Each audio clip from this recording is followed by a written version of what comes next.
Welcome to Reddit Today, your daily Reddit reader. Like and subscribe for daily Reddit videos. Update: my 32F husband, 36M, became a robot and I don't know how to help him. Original. Hey everybody. Here's the update. I wrote this a couple days ago but couldn't post it because it was too soon. My husband came home at around 6 o'clock. And after he had something to eat I took him to the bedroom to talk. I sat him down on the bed and told him I was worried about him. I didn't know exactly how to phrase my worries, so I just showed him my original post. When he finished reading the post, he started crying. Like full-on crying. In all the years that I have known this man, I had never seen a tear roll down his eye. I held him for a few minutes until he could recompose himself. And he told me everything. He told me that the world was in a crappy place right now. And that we're bringing our child into a stressful time. He said when I became pregnant he felt he had to step up. He needed to take care of things because it was his responsibility. He said that the weight of carrying the family was so much harder than he anticipated, so he thought if he doubled down, he could get through it. But the more he tried, the darker the tunnel got, and eventually he couldn't see an end. He said that he feels like he's constantly drowning, and the only breath of fresh air is on the car ride between home and work. He said that sometimes the stress is so much that he throws up, but doesn't tell anyone and instead keeps going with his day. He then pulled out a pack of gum from his pocket and said this was for when it happens. I asked him why he couldn't tell me any of this, and he said he didn't want to burden me with the truth. He said that he thought if he told me everything, that I would stop seeing him as a protector and provider, and that I would inevitably stop loving him. Hearing him say that brought tears to my eyes because I didn't know where he got the notion I would feel that way. I asked him if he wanted to quit his job, but surprisingly he said the job doesn't bother him. He said the work in of itself was fine. It's just now he feels an added weight to provide because not only was he fortunate enough to keep his job in the pandemic, but we also had a kid on the way. He said that some days he feels like packing a suitcase and running to some tropical island for a week and not telling anyone. But then he feels guilty and doubles down even more. I told him that maybe he should go on a trip. I said that he deserved a break, and maybe if he did exactly that he'd feel better. He tried to protest, but I insisted. In the end said that he'll only go if we go together, like a romantic getaway between spouses.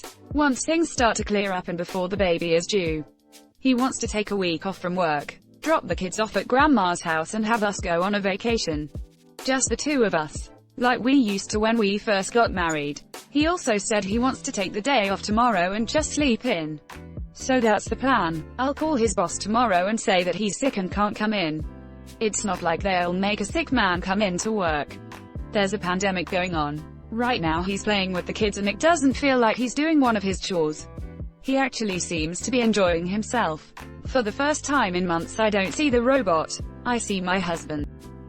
Edit. Hey everyone. I want to thank you all for the support. I read all of your comments, and I appreciate all of you. I didn't expect this to get so much traction, so I want to clarify some things. First things first, my husband says hi. I wanted to clarify about the chores people are taking about. I want to say that I know as a SAHM the bulk of chores goes to me.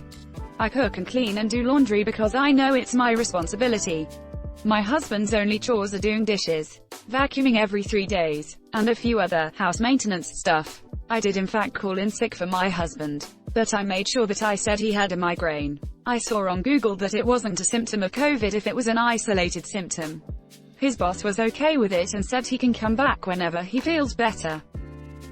The pregnancy wasn't an accident. We both did want to have 3 kids because we were both raised in 3-kid families. We actively tried for the first 2, but for baby number 3 it was kind of a if it happens kind of thing. We're both happy with the amount of kids we will have and are hopefully done. We are not considering abortion nor adoption. We realize that a 1-week vacation isn't enough to get rid of his stress and are both trying to come up with a solution that alleviates his stress in a more sustainable way. Right now we're thinking about setting up an hour or 2 a day that's Daddy's time. No kids, no me, no work, just for him to relax. To those of you who think this fake, there isn't any way I can change your minds about this situation, so I'm not really too bothered. I just hope this never happens for you guys. You all have been supportive and really a wonderful bunch of people. I really think we can get through this. and it wouldn't have been possible without you guys. I'm not going to reply to comments because, like last time, it's an overwhelming amount, but just know I'm reading these as they come in. Good night everyone. It's been great. So happy for you. Best of luck smiley face. I'm just hijacking this top comment because I want to tell lot better. This is a lot more common than most people think. And B, both of you should really look into prioritizing your mental health.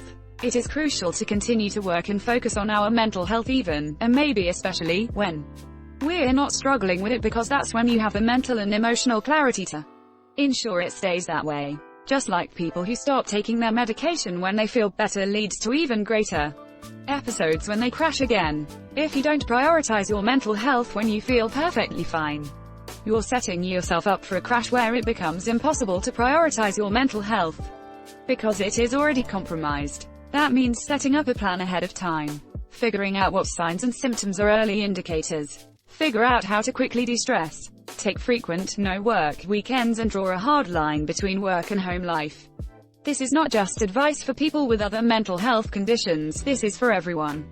We live in an extraordinarily stressful age. No matter what your opinions are, we live in a politically polarized, economically and mentally unpredictable and frightening age. Understand that, respect that, know that it's not your fault, and most of us are not even properly processing it. Culturally, men are conditioned to be stoic, to put their needs aside and protect and provide for their family, and to be a rock. This is not a super healthy way to live, not even in times of peace, but especially not in times of sudden stress. COVID hit us so fast, and disrupted our lives so substantially, that we haven't had time to adjust our feelings and reactions to it. It was just here, overnight, and we're still trying to live our lives the way we used to. When that's thus not an option, it results in men stacking stress atop stress until the brain literally just collapses and results in your husband reacting the way he did. Stress kills. I know this is a cliche and I know we all pretend to understand that. But we don't. It literally kills you. And before it kills you, it will transform you into a different person. People don't understand the true implications of that. But what you're describing about your husband can happen to any of us. It's just biochemistry. Stress will eat your mind until it takes your life. Take it seriously. I know it isn't easy to do so. We do not live in a country that takes this seriously. Most of the Western, modernized world doesn't take this seriously. And so we are, as a people, unhealthy, and unhappy, and have an actually downward trending life expectancy. So it may sometimes feel weird to prioritize your mental health. You may get a little pushback from an employer or friends. Ignore them. This is your life. This is your health. You need to put it first. Above promotions, above work. Everything else in life comes after protecting your sanity and mental health. Because without that, nothing else is possible. This has been happening all across the US, at least, and the fact that he was so substantially improved by taking a vacation just demonstrates that you need to focus on substantial and meaningful rest and relaxation. You need to take it as often as possible, and to treat it not like a luxury, but as a medical necessity.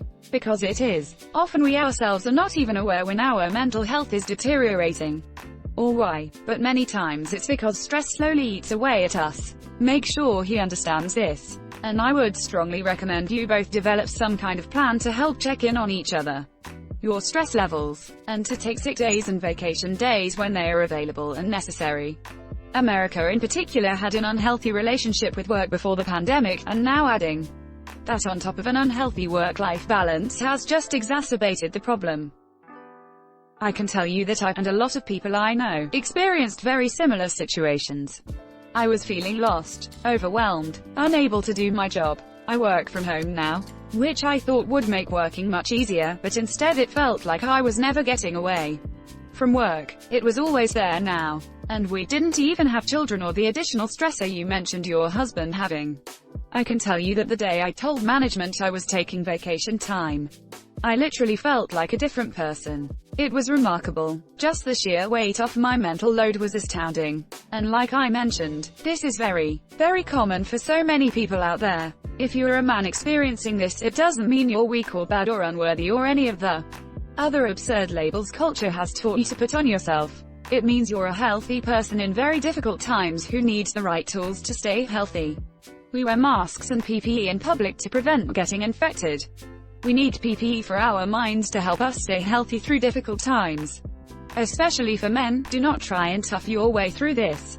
It is not noble or admirable. Do not go it alone. The best possible thing you can do for your family is seek help and retain your mental health. You may not think your stress affects you, but your family can tell. They know when you withdraw. They know when you're bottling up and not dealing with your stress. If you legitimately want to help your family, take care of yourself so that you can take care of them. I know we're all ambitious. We're all worried about staying employed as layoffs pile up. But remember that you can't help yourself or your families when your mental health is not stable. Better to need to be looking for a job but mentally healthy, than working yourself into a state where your mental health collapses, which can lead to serious consequences.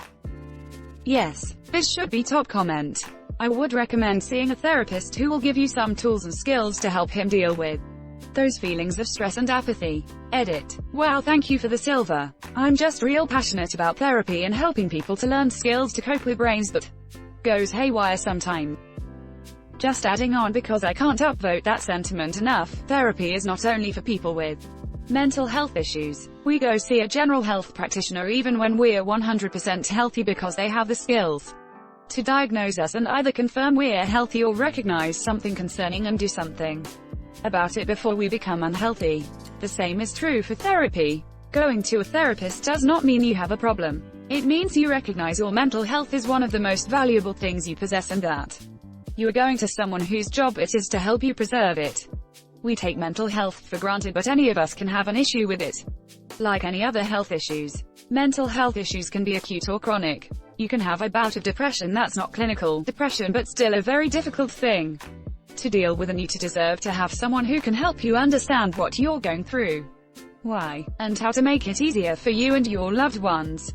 We are our own minds, and so we do not realize when we're losing control or things are going wrong. Our brain does not like to admit it has a problem. Our brains will deceive and lie to us. Therapists are there to listen to you describe your current situation. They can point out things like, it sounds like you are more stressed than normal. Have you considered taking a mental health day? Most companies have policies mandating that sick days can be used for mental health days. That means you do not need to be bedridden with the flu to use a sick day.